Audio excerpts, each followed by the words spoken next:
تلاوت قرآن پاک سے اس کا باقاعدہ آغاز ہوا۔ تلاوت قرآن پاک کے بعد سرور کائنات کے حضور میں نعت پیش کی گئی۔ اس کے بعد قومی ترانہ پڑھا گیا۔ لوگ قومی ترانے کے احترام میں اپنی اپنی جگہ پر خاموش کھڑے ہو گئے۔ احترام یعنی عزت کے ساتھ قومی ترانہ سننے کے لیے اپنی اپنی جگہ پر کھڑے ہو گئے۔ اس کے بعد فوجی جوان مختلف دستوں کی صورت یعنی کہ مختلف گروہ کی صورت میں مارچ کرتے ہوئے یعنی پریڈ تماشائیوں دیکھنے والوں کے سامنے سے گزرے۔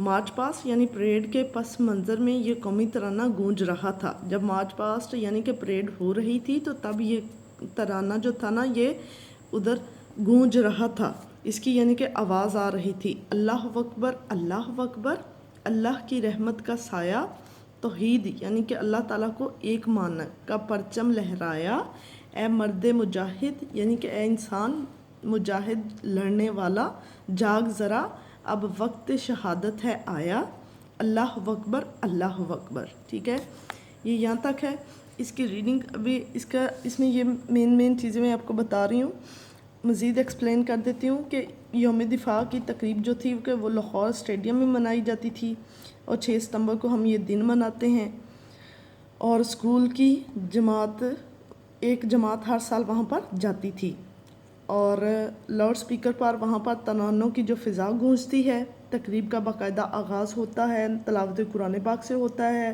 جو دیکھنے والے یعنی تماشائی ہیں وہ گروہ کی شکل میں آتے ہیں، اور تلاوت قرآن پاک کے بعد سرور کائنات حضور پاک صلی اللہ علیہ وسلم کے سامنے نعت پیش کی جاتی ہے۔ اس کے بعد قومی ترانہ پڑھا جاتا ہے، اور قومی ترانے کو احترام کے طور پر سننے کے لیے لوگ کھڑے ہو جاتے ہیں۔ فوجی جوانوں کے قدموں کی دھمک یعنی فوجی جوانوں کے قدموں کی آواز اور نغمے کے پرجوش بول دلوں میں عجیب امنگ یعنی کہ ایک عجیب جوش اور سرمستی بے خودی پیدا کر رہے تھے۔ مارچ پاسٹ پریڈ کے بعد، مارچ پاسٹ کا مطلب ہے پریڈ کے بعد فوجی جیپیں اور ٹینک میدان میں آئے، یعنی کہ فوج جو تھی ہماری ان کی جو جیپیں تھیں وہ اور ٹینک میدان میں آئے۔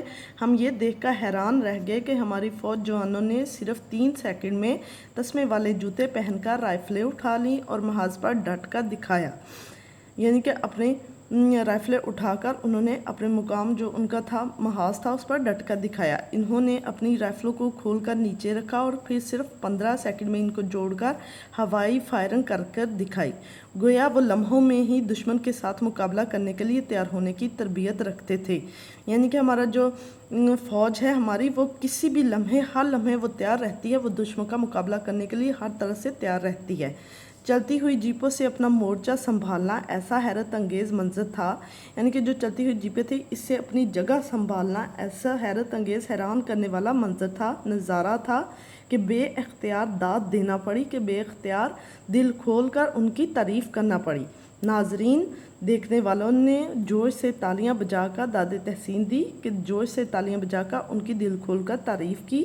ہوائی جہاز سے پیراشوٹ کے ذریعے چھلانگ لگانے کا منظر بھی سحر انگیز تھا، کہ یعنی ہوائی جہاز سے پیراشوٹ کی مدد سے ہم جو نیچے فوجی چھلانگ لگا کر آ رہے تھے ان کا جو نظارہ تھا وہ بھی سحر انگیز یعنی جادو سا تھا، جادو بھرا سا تھا۔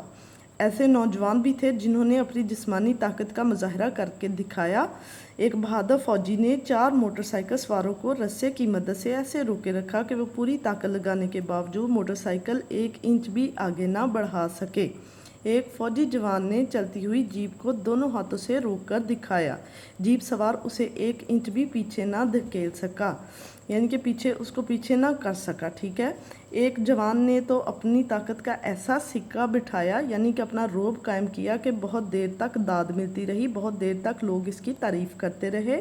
اس نے 2 جیپوں کو اس طرح روک کر دکھایا کہ دونوں کے منہ مخالف سمت میں تھے، یعنی کہ ایک دوسرے کے اپوزٹ تھے۔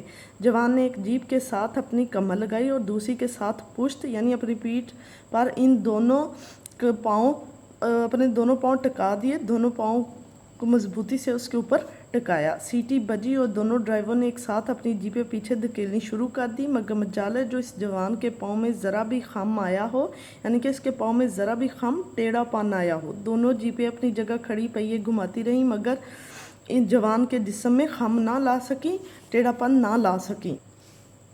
سب سے آخر میں فوجی اسلحے کی نمائش کی گئی. فوجی اسلحہ یعنی کہ ان کی رائفلیں وغیرہ جو بھی تھا، نمائش دکھاوا.